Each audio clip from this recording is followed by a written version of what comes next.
कार्यालयात घुसून ते कर्तव्यावर असताना एका नराधमाने भारभार शस्त्राने मजबूत आणि डोळ्यामध्ये मिरची पूड टाकून हत्या केलेली आहे. या ठिकाणी पीडित कुटुंबांना न्याय मिळाला पाहिजे, आरोपींना शिक्षा झाली पाहिजे आणि फाशीची शिक्षा झाली पाहिजे. यासाठी सर्व पक्ष संघटनेच्या वतीने हा आक्रोश मोर्चा विश्वरत्न डॉक्टर बाबासाहेब आंबेडकर यांच्या पुतळ्यापासून ते जिल्हाधिकारी कार्यालयापर्यंत निघणार आहे. मित्रांनो, आज आपण या ठिकाणी सर्वजण उपस्थित झालेला आहात.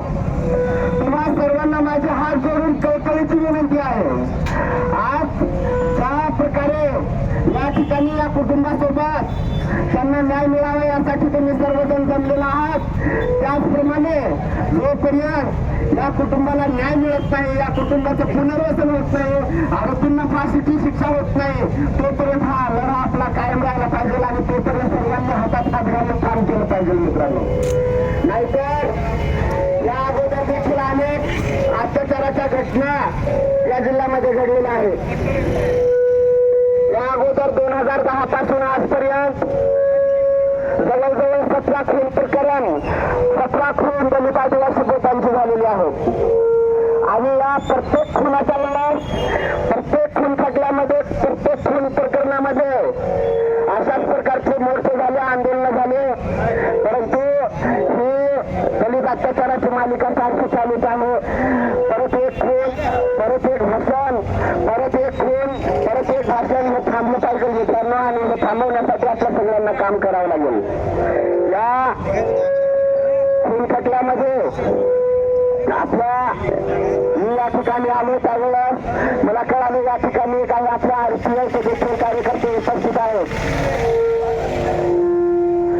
आरपीआयचे आपले कार्यकर्ते उपस्थित आहेत. त्यांना माझी विनंती आहे, त्यांच्याकडे सामाजिक न्याय मंत्री आपले आठवले साहेब केंद्रीय सामाजिक न्याय मंत्री आहेत आणि त्यांच्या अंतर्गत केंद्रीय सामाजिक न्याय विभाग आहे. त्याचबरोबर त्यांच्या अंतर्गत केंद्रीय अनुसूचित जाती जमाती आयोग आहे. केंद्रीय अनुसूचित जाती जमाती आयोगाला पूर्ण अधिकार आहेत. ते कलेक्टरना, एसपींना, सर्वांना अहवाल मागू शकतात, सुनावणी घेऊ शकतात, योग्य ते निर्देश देऊ शकतात. तुम्ही त्यांचे कार्यकर्ते आहात, तुम्ही त्यांच्या कानामध्ये जाऊन सांगितलं पाहिजे या ठिकाणी जे शहीद तलाठी संतोष पवार आहेत त्यांची हत्या झालेली आहे आणि तुम्ही यामध्ये गांभीर्याने लक्ष घाला आणि या ठिकाणी एकदा दाखवत्या राजा बोले आणि दोन हाले काय असतं हे सगळ्या प्रशासनाला तुम्ही दाखवून द्या. हे तुम्ही आरपीआय गटाचे कार्यकर्ते आहात, तुम्ही ते करू शकता.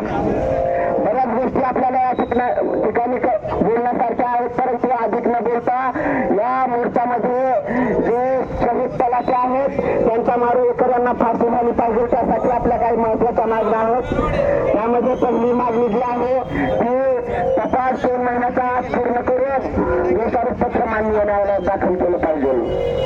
त्याचबरोबर तपासात काही तुटता राहू नये म्हणून अनुसूचित जाती जमाती अत्याचार प्रतिबंध कायदा 1989, नियम 1995 संशोधित अधिनियम 2015 यामध्ये तरतूद आहे की तपासात काही तुटता राहिला असेल तर जे पोलीस अधीक्षक आहेत, कुठल्याचे पोलीस अधीक्षक आहेत त्यांच्याकडचे दोषारोपपत्र तपासणीसाठी पाठवायचं आणि त्यांनी काढलेल्या कृत्यांची पूर्तता करूनच दोषारोपपत्र माननीय न्यायालयात दाखल झालं पाहिजे. सदरचा खटला हा फाशीच्या कोर्टावरती जेवण 6 महिन्याच्या आत निकाली काढून आरोपींना फाशी दिली पाहिजे.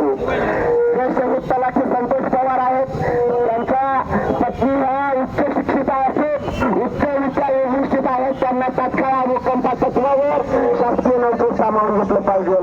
शहीद तलाठी संतोष पवार यांचे भाऊ यांना अनुसूचित जाती जमाती अत्याचार प्रतिबंध कायद्यातील तरतुदीप्रमाणे शासकीय नोकरीत सामावून घेतलं पाहिजे किंवा त्यांच्या आई वडिलांना पेन्शन मंजूर केलं पाहिजे.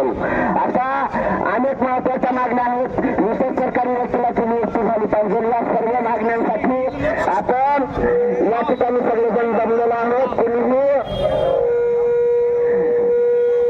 आपण या ठिकाणी सर्वजण जमलेलो आहोत. आता या ठिकाणी आपला आक्रोश मोर्चा निघणार आहे. आपल्याला या ठिकाणावरून जिल्हा अधिकारी कार्यालयापर्यंत पोहोचायचं आहे आणि प्रशासनाचा गोखांडी बसायचा आहे.